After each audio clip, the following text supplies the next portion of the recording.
muscles are more responsible to producing the stability of the sacroiliac joint. Okay?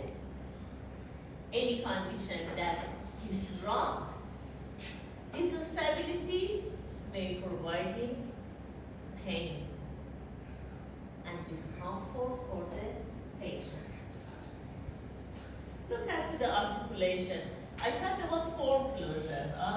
Form closure is articulation or joint surface congruency of the sacrum and ilium. There is a bone, sacrum. There is another one, ilium. The auricular shape, cartilage covered on the ilium is connected with the homologue shape on the sacrum. You can see here, it is open. It's sacrum, it is ilium. These two connect together and move around each other. Okay?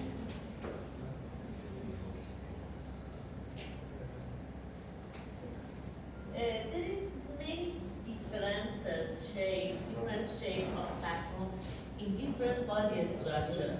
In some cases, sacrum is in the vertical, more vertical like that. In another cases, the sacrum is more horizontal like that. Normally, sacrum is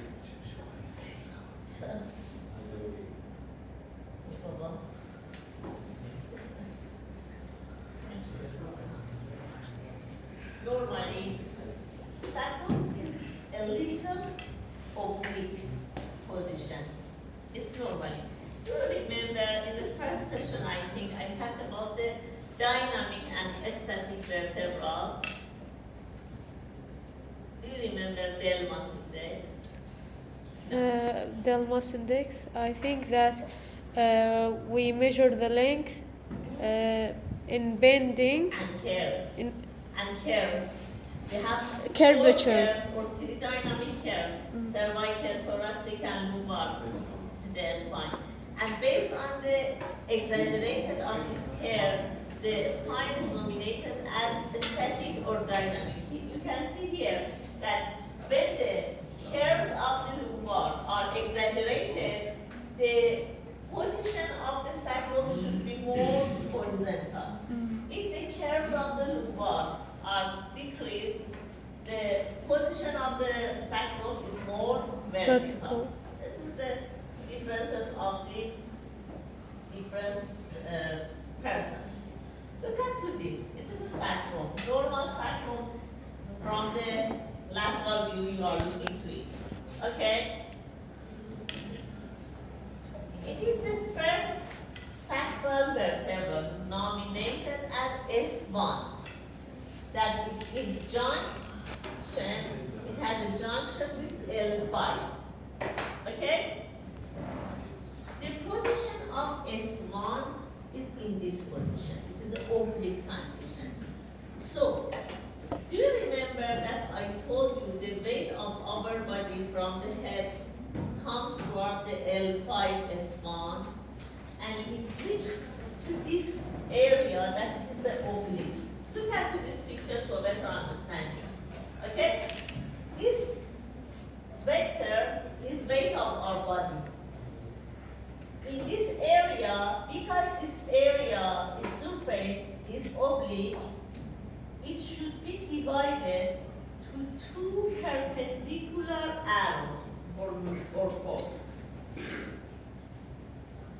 F1 is shearing force that try to slip the L5 on S1, and F2 is a compression force that try to compress L5 to S1 and increase stability. It is a rule that always that the force is applied to the oblique surface like that. It is an axial compression law that applied to the oblique surface. Biomechanically, it should be divided to two perpendicular forces, shearing and compression. Okay? The shearing is not good for our body because it's right to slipping the L5 on S1. But F2 is a good because increasing the compression and stability of the vertebra. Okay? So based on the shape of the sacrum, the tendency of the S1 always is slipping toward forward. If sacrum was in this condition, what happens? Can you predict? Suppose that in our body, S1 put in this position and our weight applied to it. What happened? What happened? Fracture. Well, Because the load is directly on just one point. no matter. It's tolerated and compressed together. It is S1 located in this position. It is the weight of our body reached to it. All of this force is axial compression load and providing more stability. But in fact, sacrum is not in this position. So this load applied there and should be divided to two different loads. Half of it is compression, half of it is shearing force. That shearing force usually producing some dysfunction, and as you mentioned, spondylolysis or spondylolisthesis is arising due to the shearing force. So the orientation of the sacrum is prone to the shearing force. Okay.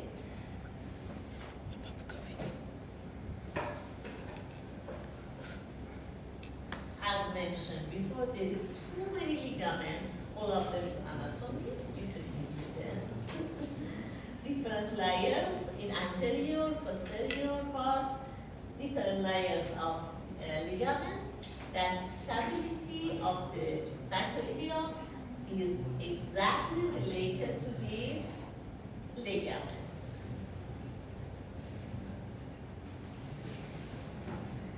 How about the movements of the sacroiliac joints, kinematics?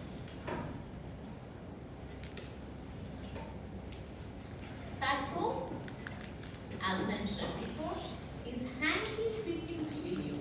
Suppose that my head is sacrum and his two hands is two iliums in both sides. So the first movement or kinematics of sacrum is movements of the sacrum toward forward bending. Okay? So both ilium can be fixed and sacrum can move toward forward bending. This movement nominated as nutation. Nutation. Look at this. Nutation. What is the meaning of nutation? When you are going to tell me yes, without talking, without voice, you did that. It's body language of yes. Yeah? Instead of voicing that yes, body language of yes is that. This movement is nodding. And nutation is from nodding, nutation.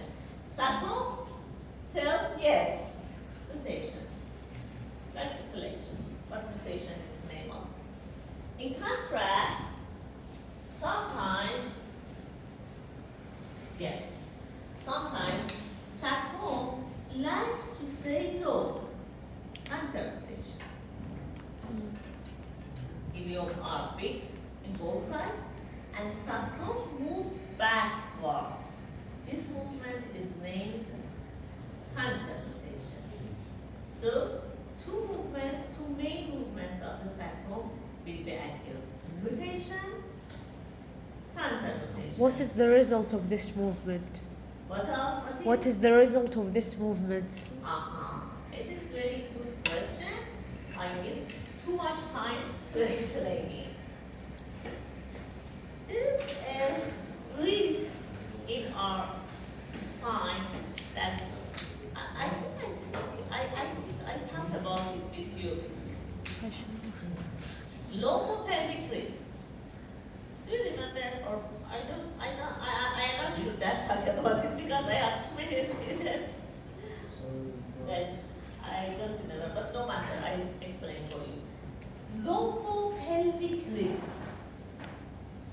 pay attention. Lobopelvic rhythm. What is the meaning of lobopelvic rhythm? One of the most important tests that you did for the patient is that you ask the patients go to the forward bending, okay? Because you are going to check his pain or mobilities. Lobopelvic rhythm tell us that during forward bending, the ordering of the movement is too important. It means that when I am going to go to the forward bending, first of all, L1 rotate on L2. After finishing L1, L2 rotate, then L3, then L4, and then L5. L5. It is not normal movement that when you are going to the forward bending, before L3, L5 will be rotate. It is abnormal and it is a pathology. It's providing low back pain. So normally, our prediction is that from up to down, the ordering of the movement will happen in our spine. L1, L2, L3, L4, and L5. When we reach to the L5 and L5 reach to the end of its movement, it's a time of The rotation. It's a time of rotation. Suppose that on my head, the lumbar vertebra is put. The lumbar vertebra rotate, reach to L5. Now it is a time of rotation. Okay.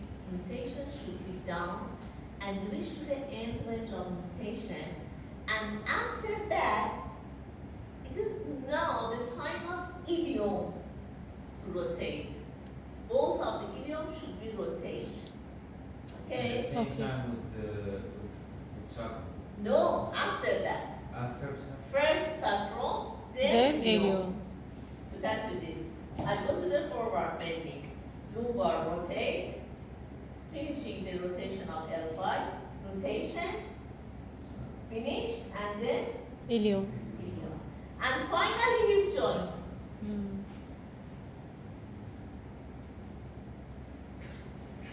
Come here. Come. Come. عشان مفاجأة. Yes. Stand here in the sagittal view. Thank you. No, sagittal. And go to the forward bend.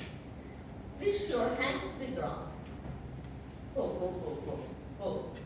Thank you so much. What happened? This movement starting gradually go to the forward direction. Go. Stop. First of all, is L1 is rotating. More. L2, L3, more. Thank you. Reach to end of the L5. The rest of the movement occur in go. Sacral, ilium, go, and finally hip flexion. This forward bending thing is combination of all of this joint that their ordering is important. One of our tests and exam that we did for our patients is check this maneuver and ordering of them. Maybe you consider that some low back pain patients that you ask them go to the forward bending. Usually you should do that. But in the low back pain patients that there is some limitation or a stiffness in the lumbar region, they did this movement by this pattern. I understand. It's totally different with this type. That first of all, lumbar is rotated, then sacrum, and then lumbar, ilium. In the pathology condition, the patient tried to do forward bending just by use of the ilium and hip joint. Because the lumbar and sacrum are painful. They try to keep them straight without moving them. Try to do that. In the functional activity, they do that, and it is a pathology condition. Okay? It names lobopelvic rhythm, and the question that you asked me that why it is necessary to do rotation for this manner, which is a very brief answer. In contrast, when the asthma patients go to the extension, it's the reverse lobopelvic rhythm. First of all is the time of heave, then lumbar, then counter-rotation, and then extension of L5, L4, L3, L2, and L1. It is backward. Extension is down to top. Flexion is top to down. Yes. Okay? Yes. Okay? Even in Understand? extension, we have hip extension. Down? Even when we do extension, we have hip extension. Yes. Yes. At the end of this. First of all, I am starting from flexion, extension of the heel, backward rotation of the ilium, counter rotation of the sacrum, and then extension of the lumbar. Then I am go to the straight position. Okay. Okay. So, We are tired. اي والله. أنا شيء خايفة أقول. أحبه.